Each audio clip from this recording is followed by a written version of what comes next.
Assalamualaikum warahmatullahi wabarakatuh. Salam sejahtera bagi kita semua. Om Swastiastu, Namo Buddhaya, salam kebajikan. Selamat datang dalam video PDD UKT-PT Bidang Pengajaran Smart Cerdos 2023. Perkenalkan, saya Previ Hariwi Pramesti, STM Ars, dosen Prodi Sarjana Terapan Teknik Infrastruktur Sipil dan Perancangan Arsitektur Sekolah Vokasi Universitas Diponegoro, konsentrasi Arsitektur Bangunan Gedung. Pada kesempatan kali ini, saya akan menyampaikan beberapa hal, antara lain, mata kuliah yang saya ampu sebagai dosen di Prodi Pilar, metode perkuliahan yang saya gunakan, penjelasan RPS MK Tata Ruang Dalam sebagai contoh mata kuliah yang diampu, penyajian video kegiatan perkuliahan.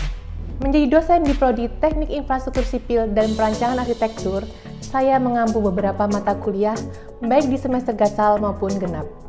Pada semester gasal, saya mengampu mata kuliah gambar teknik, komputasi penunjang arsitektur, sejarah arsitektur, building information modeling, aplikasi komputer, metodologi penelitian, bahasa Indonesia, Maket 2, Studio Desain Arsitektur Bangunan Gedung 3. Sedangkan pada semester genap, saya mengampu komputasi gambar 2 dimensi, tata ruang dalam, estetika bentuk, konservasi arsitektur, teknik presentasi desain, seminar riset terapan, dan studio desain arsitektur bangunan gedung 1. Dalam mengampu mata kuliah, saya menerapkan metode DIA, Delivery, Interactive, dan Assessment, yang selanjutnya akan saya jelaskan dalam contoh mata kuliah, yaitu Tata Ruang Dalam. Tata Ruang Dalam adalah mata kuliah wajib pada semester 4 untuk konsentrasi arsitektur bangunan gedung dengan bobot 2 SKS. Merupakan mata kuliah wajib pendukung kompetensi yang memperkenalkan unsur dan prinsip dasar desain interior kaitannya dengan pengaplikasian di dunia industri. Akan dijelaskan pada pertemuan 1 hingga 3. Kemudian memperkenalkan ragam dan konsep desain interior kepada mahasiswa yang akan dilakukan pada pertemuan 4 hingga 5. Selanjutnya, memberikan pengetahuan mengenai ketentuan perletakan ruang-ruang dalam suatu bangunan sesuai berbagai persepsi ilmu. Akan dijelaskan pada pertemuan 6, 7, 9, dan 10. Memberikan pengetahuan mengenai cara menyusun gambar kerja khusus interior pada pertemuan 11, 12, 13, dan memberikan pengetahuan mengenai produksi gambar desain interior ke dalam presentasi 3 dimensi menggunakan software yang akan dilakukan pada pertemuan 14 dan 15.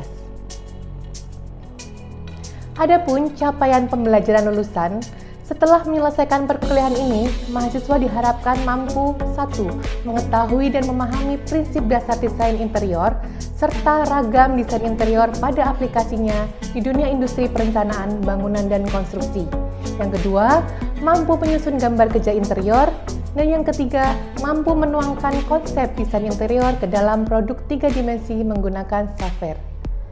Adapun CPMK atau capaian pembelajaran mata kuliah, pada akhir kuliah semester 4, mahasiswa S1 Terapan Infrastruktur Teknik Sipil dan Perancangan Arsitektur mampu memahami dan menjelaskan teknik dasar menggambar tata ruang dalam yang mengarah pada penyelesaian gambar pradesain suatu bangunan dan menuangkannya ke dalam gambar kerja baik 2 dimensi maupun 3 dimensi. Dalam mengampu mata kuliah ini, saya bersama Bapak Muhammad Sahid Indaswara STMT dalam satu tim teaching. Untuk menyampaikan materi pada perkuliahan ini, saya menggunakan buku referensi antara lain Architect Data, karya Ernest Newford, Architecture Form, Space and Order, karya Francis D. Kaching, Drawing for Interior Designer, karya Ronin, Interior Graphic Standard, karya M. McGowan, Construction Drawing and Detail for Interior, karya Kilmer, serta sejumlah referensi lain seperti jurnal dan artikel ilmiah. Selain itu, saya juga memanfaatkan kanal informasi dari organisasi profesi yang saya ikuti, yaitu IAI, Ikatan Arsitek Indonesia, dan HDII, Himpunan Desainer Interior Indonesia, yang saya gunakan untuk mengupdate ilmu sesuai dengan kondisi saat ini. Untuk praktik desain, saya menggunakan software SketchUp, Twinmotion, Enscape, dan beberapa software grafik pendukung.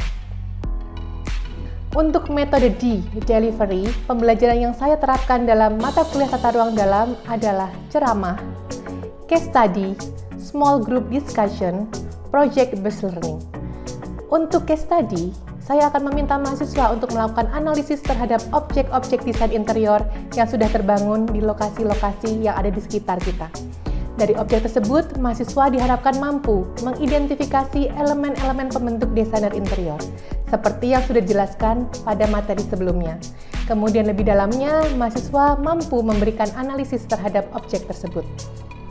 Khususnya untuk project-based learning, mahasiswa akan diberi tugas untuk mendesain suatu desain interior dengan fungsi spesifik seperti kantor, restoran, atau area publik lainnya sesuai kaidah dan prinsip-prinsip desain interior, serta akan dituangkan dalam produksi presentasi berupa gambar kerja interior, rendering, dan animasi. Selain 4 metode tersebut di atas, mahasiswa dapat mengakses video pembelajaran mata kuliah pada channel YouTube saya, Previari Pramesti. Untuk metode I atau interaction, interaksi dengan mahasiswa. Setelah penyampaian materi, mahasiswa diberi kesempatan untuk tanya jawab dan diskusi. Pun ketika sesi presentasi tugas mahasiswa, interaksi dua arah saya aplikasikan dalam bentuk tanya jawab dan diskusi terbuka. Selain itu, saya memberikan mini games dalam proses pembelajaran seperti Kahoot dan Quizy. Selama masa perkuliahan, saya membuka diskusi di luar jam perkuliahan dengan media WhatsApp.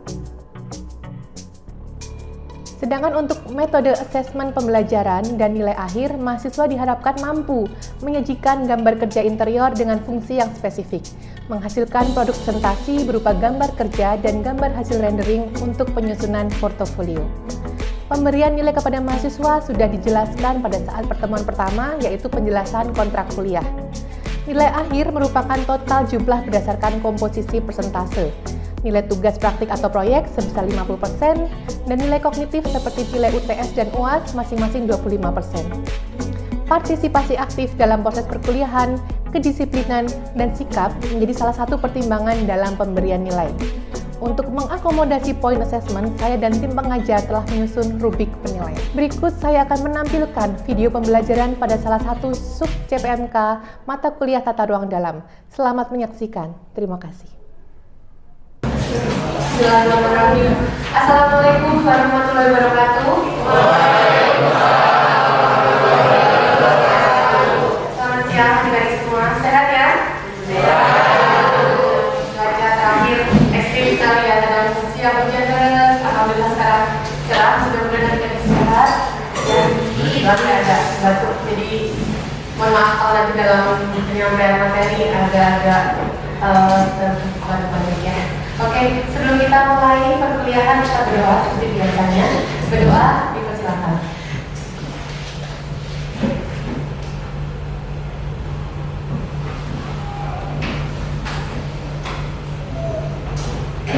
Oke, baik, berdoa cukup. Terima kasih.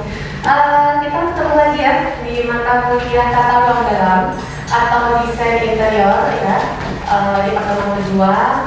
Sebelum kita lanjut masuk ke materi yang selanjutnya, kita akan mereview apa yang sudah kita pelajari di sebelumnya ya.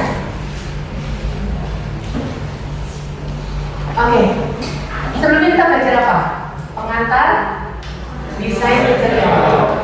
Oke, jadi teman-teman tahu ya, kemarin kita sudah pelajari, kita tahu apa itu definisi dari desain interior dari berbagai sumber ya, karena sumber satu dengan sumber yang lain saling melengkapi atau memiliki definisi masing-masing. Mungkin ada yang ingat kira-kira siapa yang mau mereview apa itu desain interior? Oke, Mas silakan. Pertama berbicara namanya dengan di sini saya akan memaparkan satu sumber yaitu dari Jobsworth tahun 2009.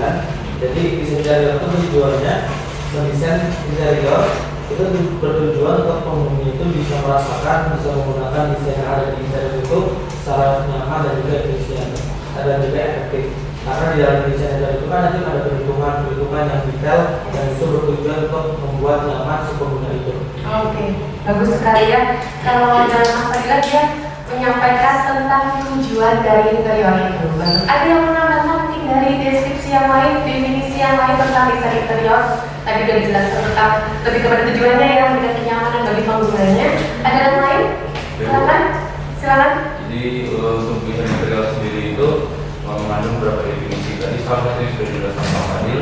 Kalau saya mungkin juga ingin menambahkan bahwa definisi desain interior menurut DKJ itu sendiri lebih kepada penataan tata ruang dalam maupun perencanaan tata ruang dalam itu sendiri. Jadi kita sebagai desainer atau sebagai arsitek, kita harus bisa menempatkan atau kira-kira menyusun di mana letak yang pas dan cocok untuk furniture-furniture itu. Dan tidak hanya untuk furniture itu, tapi ada beberapa elemen pelengkap dari desain interior sendiri, itu kayak langit-langit, dinding, dan lain-lain.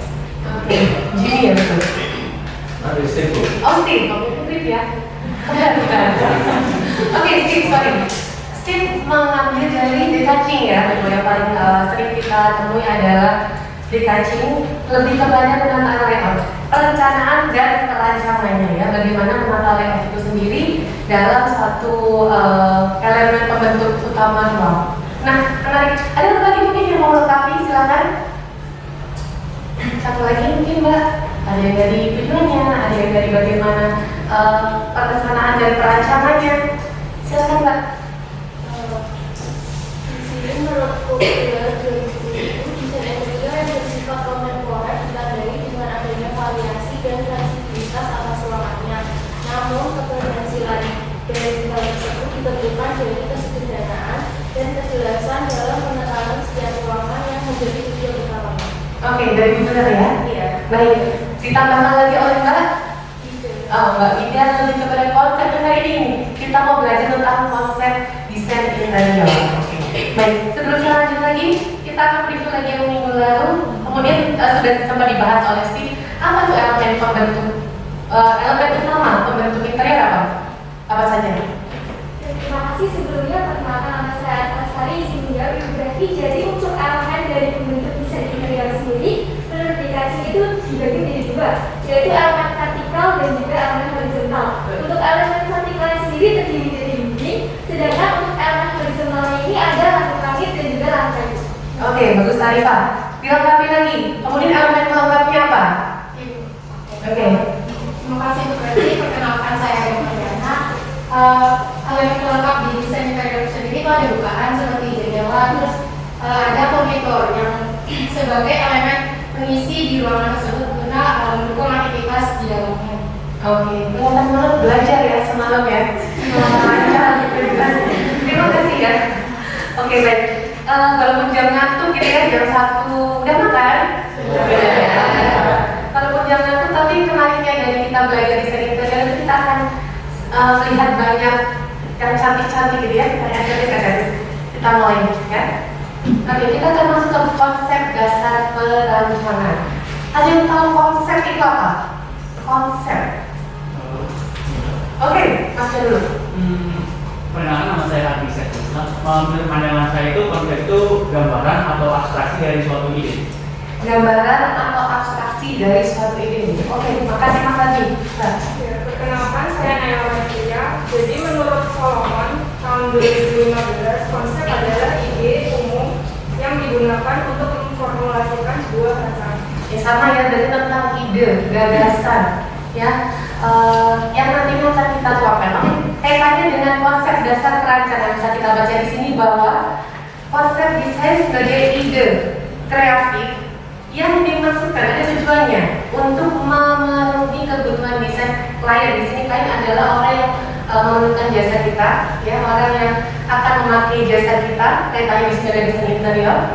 Konsep desain dapat berupa tadi desain grafis, ide gagasan kan awalnya dari pikiran kita, ya, dilengkapi dengan bagaimana ilmu-ilmu yang kita dapat sebelumnya. Seperti kali ini teman-teman dapat tentang ilmu desain interior. Dari ide itu dilengkapi dengan wawasan kalian, maka bisa dituangkan dalam, kalian bisa AutoCAD, bisa SketchUp, bisa banyak aplikasi atau banyak media untuk dituangkan si ide itu, ya, berupa desain grafis biasanya, atau ide beda fisik kalian bikin prototype, kalian bikin market juga bisa. Dan kemudian desain interior, konsep desain interior itu dasar pemikiran desainer yang digunakan untuk memecahkan problem, ya, dari desain itu sendiri. Secara subjektif, pencarian konsep adalah suatu tahapan eksplorasi kita secara intelektualitas untuk menatap sesuatu hal dengan panca indera kita secara objektif. Dapat dikatakan konsep adalah gagasan yang memadukan berbagai unsur dalam satu kesatuan. Oke, mungkin secara deskripsi agak bingung, kita lanjut aja. Kita lihat-lihat yang cakep-cakep. Sebelumnya sebelum mendesain kita ada prinsip-prinsip untuk melaksanakan dulu ya. Pertama adalah tadi disampaikan oleh DKC melalui Steve ya, pengaturan layout. Ketika kita mengatur layout, kita mungkin akan menggunakan berbagai atau ada kaidah ukuran atau dimensi yang menggunakan skala tertentu ya. Nah, kita bisa menggunakan kaidah dari mana terserah, tapi biasanya kita gunakan secara internasional adalah menggunakan metrik seperti sentimeter, meter, milimeter gitu ya. Kemudian kita gunakan selama ini ketika komputasi. Tapi kalau misalnya teman-teman nanti di Amerika Serikat, familiar menggunakan inci. Kemudian tata warna yang digunakan, penentuan letak dan arah, serta penyesuaian interior dengan elemen dasar pembentuk tata ruang dalam. Kita masuk ke style dan tren dari konsep desain interior. Oke, silahkan dilihat. Menurut kalian, ini menggunakan style apa? Mungkin teman-teman amati dulu. Ini yang mencolok, yang masuk ke pikiran kalian pertama kali itu apa? Kesannya apa? Ada yang pasti. Alam, natural, country. Dilihat dari apanya? Coba kita lihat lagi. Ya masih sama ya. Kalian mau tinggal di sini mau? Nah, gitu ya. Cuma kalau ada yang rokok ya, kebakar semua. Oke. Sama kita menggunakan banyak kayu. Kemudian kayunya nggak sembarang kayu ya. Katanya ini benar-benar kayu asli gitu. Tidak diolah lagi, hanya mungkin di finishing dikit-dikit gitu ya, lalu di asam aja ya, tidak yang rapihkan seperti kita menggunakan apa misalnya kayak sunset zaman sekarang gitu, tapi dia benar-benar masih asli itu. Apa kira-kira dia menggunakan style apa? Tropis. Yes, ada yang tropis. Ya, kita lihatnya plastik. Plastik atau country tadi ya, ya gaya pedesaan. Plastik diartikan sebagai sesuatu yang simple, nggak simple juga, tapi artinya simple di sini itu ya kasar gitu aja. Adanya apa udah taruh di situ ya, sangat identik dengan segala sesuatu yang natural, alami ya. Detail-detailnya kasar, menggunakan elemen struktur interiornya, menggunakan furniture-nya langsung menggunakan batang pohon, kayu, cabang. Karena apa? Karena di sana gampang dapatnya. Coba di kota, nganternya itu udah mahal sendiri, betul. Di sana karena country, plastik ya, di pedesaan adanya itu sumber dayanya dipakai. Ya, jadi salah satu konsep itu bisa muncul ya karena adanya sources atau sumber daya yang ada di situ dipakai. Di plastik sendiri ini kesan yang muncul adalah tidak terfinishing dengan baik, artinya nggak adanya apa dipasang gitu ya. Banyak perabot yang terbuat dari bahan buatan tangan, nggak pakai mesin, nggak pakai aplikasi, nggak langsung aja, atau bahan-bahan reuse, tidak ada ulang. Gaya ini banyak ditemukan di villa-villa gunung, pedesaan, dan sering-seringnya sih di daerah yang Inggris, Prancis, ya, klasik Skandinavia. Dan warna-warna yang digunakan warna-warna alam tentunya ya. Oke, kalau ini klasik, ini satu suara ya, klasik ya. Oke, apa yang mencolok di sini? Atau semuanya mencolok? Ini capek ya? Capek ya, di sini nggak jadi hilang. Karena sangat semuanya mencuri perhatian. Dari lampunya, dari warnanya, dari warna-warnanya tuh semua mencuri perhatian. Itu adalah ciri dari klasik. Ya, banyak banget titik fokusnya. Semuanya ingin menjadi perhatian gitu ya. Konsep klasik diawali, teman-teman mungkin tahu ya, dari Yunani, dari Romawi,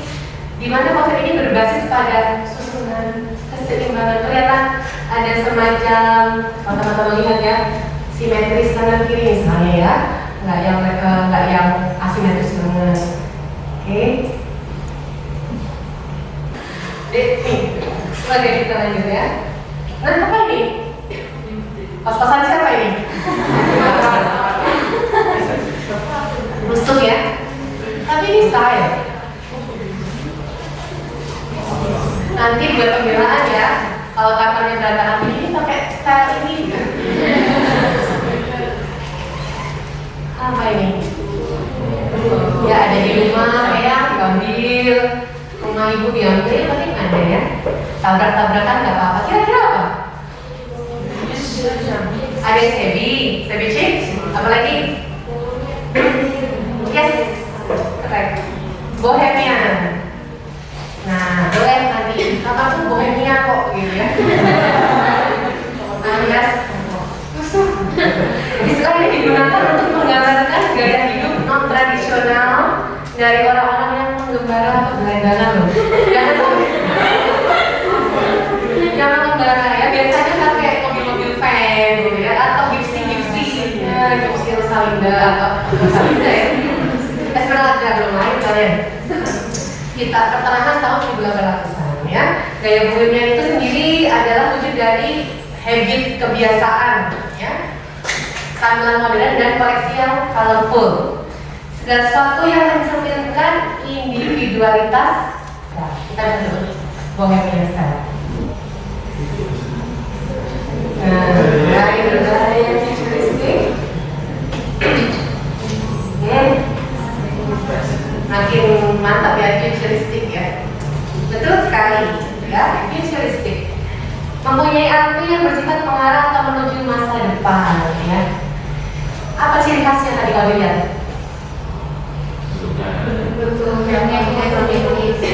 Bentuknya banyak yang tidak geometris itu, geometris gitu. Kemudian warnanya kontras mencolok. Ada permainan lampu ya, lampu. Kemudian ya bentuk-bentuk yang tidak umum ya. Ada kurva, ada bentuk-bentuk yang enggak biasa. Termasuk furniture-nya. Furniture-nya itu lampunya juga. Kalau kaitannya dengan minimalis yang penting dia berfungsi aja. Lampu ya, tapi kalau futuristik dia pakai bentuk-bentuk yang aneh.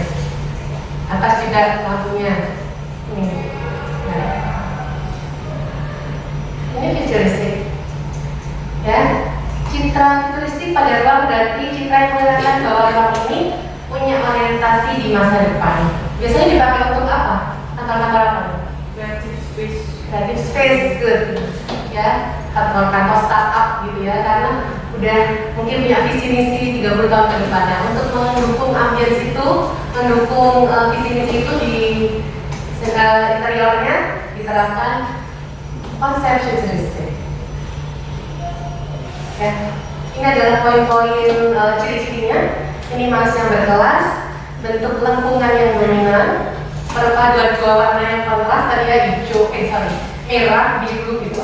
Penggunaan permainan lampu LED, furniture dengan desain aerodinamis, dekorasi yang estetik, penggunaan materialnya tadi glossy ya, lebih glossy gitu, dan teknologi high tech misalnya TV-nya, kemudian misalnya ditepuk tepat nyala gitu kan, pernah nggak?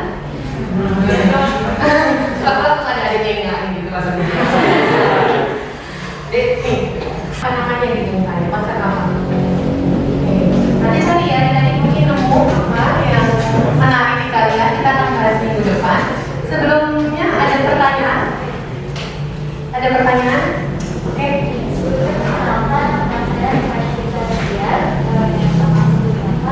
Saya ingin tanya cara untuk mewujudkan konsep interior dalam bangunan baik itu jadi gimana sih?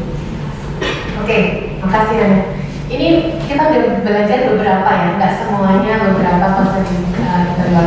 Saya sering bahas, apakah ini akan langsung bisa suitable sama bangunan yang kalian lagi rancang? Nggak serta-merta. Misalnya ceritanya gini, teman-teman ketemu klien. Biasanya kalian tanyakan apa? Misalnya, Mbak, saya mau atau Mas, saya mau didesainkan interior ini. Yang kalian tanyakan pertama kali apa? Budget.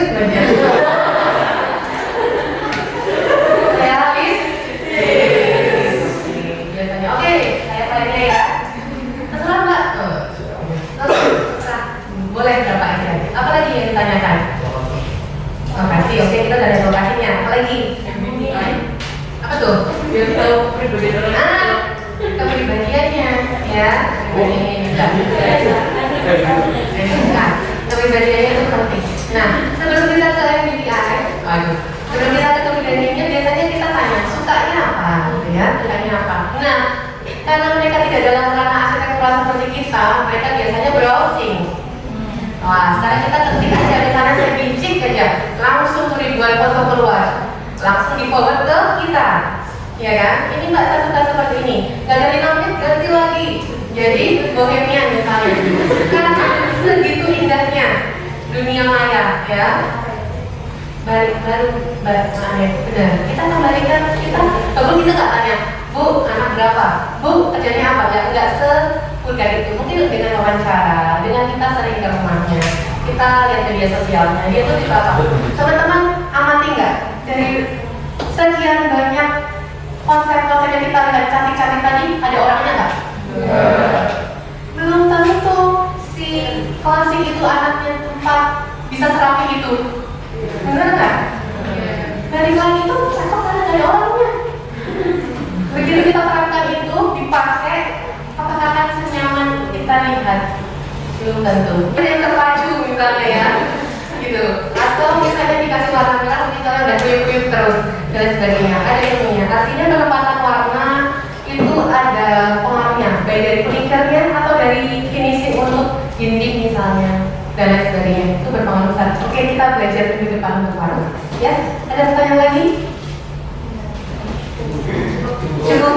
Oke, jadi tugasnya teman-teman mencari aja konsep desain interior lain yang mungkin belum kita bahas bareng-bareng di sini. Ya, cari aja. Nanti kita akan bahas minggu depan. Kita diskusi lagi minggu depan. Ya, mungkin ini kok ada muncul ini, kemudian apa bedanya dengan ini, ciri khasnya apa? Kita bareng-bareng aja belajar. Teman-teman hanya mencari kok, ya. Oke? Cukup ya? Bahas hari ini. Oke, terima kasih banyak antusiasnya, terima kasih sekali dengan kehadiran kalian yang luar biasa.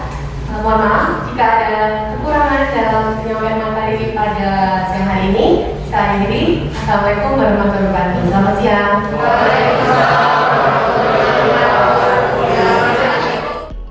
Demikian yang dapat disampaikan dalam video PDD UKT-PT Bidang Pengajaran Smart Cerdos 2023. Terima kasih atas perhatian Ibu Bapak sekalian. Saya Previari Wipramesti STM Arts undur diri. Wassalamualaikum warahmatullahi wabarakatuh.